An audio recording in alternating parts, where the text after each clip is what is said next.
पत्रकारांना संरक्षण मिळालेच पाहिजे, पत्रकारांना न्याय मिळालाच पाहिजे, पत्रकारांना संरक्षण मिळालेच पाहिजे, पत्रकारांना एकता जिंदाबाद, पत्रकार एकता जिंदाबाद,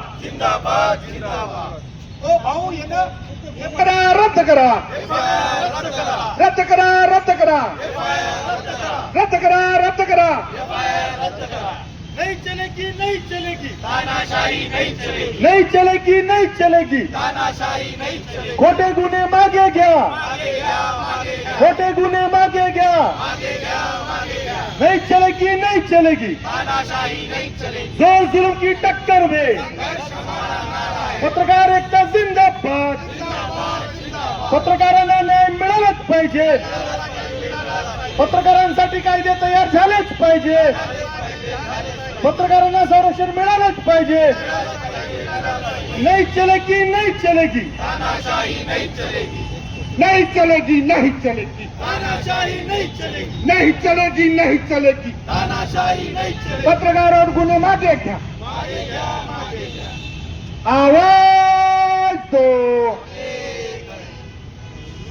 आमच्या सारखे हजारो इन्फ्लुएन्सर पत्रकार, डिजिटल माध्यमाचे पत्रकार हे उपस्थित आणि उभे राहतील याची शाश्वती जी आहे आम्ही देतो आहे आपण सोबत त्यांच्या. बिलकुल विजय खवसे सारखे पत्रकार जेव्हा प्रशासनाला धारेवर धरण्याचा प्रयत्न करतात तेव्हा त्यांच्यावर 3 खोटे गुन्हे दाखल करण्यात येते आणि आम्हाला जितकी माहिती आहे कमीत कमी 8 ते 10 गुन्हे त्यांच्यावर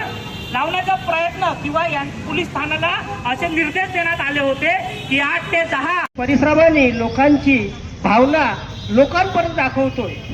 असे निधन पत्रकार नागपूरचे आमचे डिजिटल मीडियाचे अहोरात्र प्रयत्न करून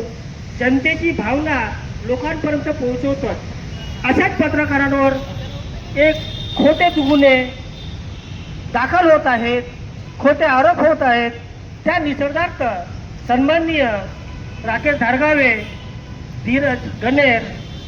पाटील यांच्या नेतृत्वात आपण इथं एकत्रित झालेलो आहोत. आपल्याला रिपब्लिकन पार्टी राष्ट्रीय अध्यक्ष यशवंत तेलंग यांचे समर्थन लाभलेलं आहे. बहुजन समाज पार्टी राऊत जिल्हा अध्यक्ष यांच्या आपल्या डिजिटल मीडियाला पूर्ण समर्थन पाठिंबा आहे. कारण त्यांना कळते आहे की आपल्याला डिजिटल मीडियावर अन्याय अत्याचार होत आहे, हे कुठेतरी थांबल्या पाहिजे, कुठेतरी यांचा एक लगाम लागला पाहिजे, ह्याकरिता त्यांचं पण समर्थन आहे. तरी मी सन्माननीय तेलंग साहेब यांना विनंती करतो आमचे उत्तम भाऊ शेवळे